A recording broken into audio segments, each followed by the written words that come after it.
வணக்கம். யூடியூபில் expert training Rameshkumar சேனலுக்கு உங்களை மகிழ்ச்சியுடன் வரவேற்கிறேன். இந்த சேனலுக்கு சப்ஸ்கிரைப் செய்யுங்கள். அருகில் உள்ள பெல் ஐக்கானில் ஆல் என்று கிளிக் செய்யுங்கள். ஏற்றுமதி பற்றி நான் தினமும் நடத்தும் நிகழ்ச்சிகளை கண்டு பயனடையுங்கள். இந்த நிகழ்ச்சியின் தலைப்பு ஏற்றுமதி செய்வது எப்படி? ஏற்றுமதி பற்றி பொதுமக்களின் கேள்விகளையும் அதற்கு என்னுடைய விளக்கமான பதில்களையும் இப்போது பார்ப்போம். முதல் கடிதம். நான் ஏற்றுமதி தொழில் தொடங்க உள்ளேன். ஏற்றுமதி தொழிலில் வங்கிகளின் முக்கியத்துவம் என்ன? வித்யா, கல்லூரி மாணவி, பட்டுக்கோட்டையிலிருந்து கேட்டிருக்கிறார். இவருடைய கேள்விக்கு என்னுடைய பதில். ஏற்றுமதி தொழிலில் வங்கிகள் முக்கியத்துவம் வாய்ந்தவையாக உள்ளன.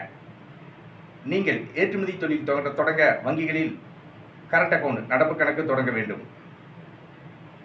நீங்கள் ஏற்றுமதி செய்யும் பொருட்களுக்கான இறக்குமதியாளரிடமிருந்து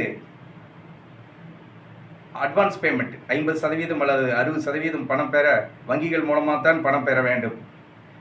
நீங்கள் ஏற்றுமதி செய்யும் பொருட்களுக்கான இறக்குமதியாளரிடமிருந்து லெட்டர் ஆஃப் கிரெடிட், கடனுறுதி கடிதம் வங்கிகள் மூலமாகத்தான் வாங்க முடியும்.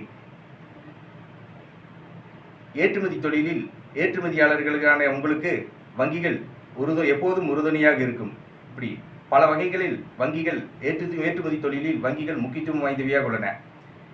நீங்கள் ஏற்றுமதி தொழில் தொடங்க வங்கிகளில் கரண்ட் அக்கவுண்ட், நடப்பு கணக்கு தொடங்கி ஏற்றுமதி தொழில் சிறந்த முறையில் செய்யுங்கள். ஆர்டர்கள் தொடர்ந்து கிடைக்கும். நான் ஏற்றுமதி பற்றிய பயிற்சி வகுப்புகளை நடத்தி வருகிறேன். ஏற்றுமதி பயிற்சி வகுப்புகளில் ஏற்றுமதி நிறுவனம் தொடங்குவது முதல் பொருட்களை கப்பல் மூலமாக, விமானம் மூலமாக வெளிநாடுகளுக்கு வெற்றிகரமாக ஏற்றுமதி செய்வது வரை அனைத்து விவரங்களையும் ஏற்றுமதி பயிற்சி வகுப்புகளில் விளக்கமாக கற்றுத் தருகிறேன். ஏற்றுமதி பயிற்சி வகுப்புகள் நடைபெறவுள்ள தேதி பற்றிய விவரங்களை டிஸ்கிரிப்ஷனில் விளக்கமாக கொடுத்துள்ளேன். ஏற்றுமதி பயிற்சி வகுப்புகள் நடைபெறும் இடம் கோவை. ஏற்றுமதி பயிற்சி வகுப்புகளில் கலந்து கொள்ள விரும்புபவர்கள் என்னுடைய தொலைபேசி எண்ணுக்கு அழைக்கவும். Expert training Rameshkumar. தொலைபேசி எண் 99 52 69 71 96. நன்றி, வணக்கம்.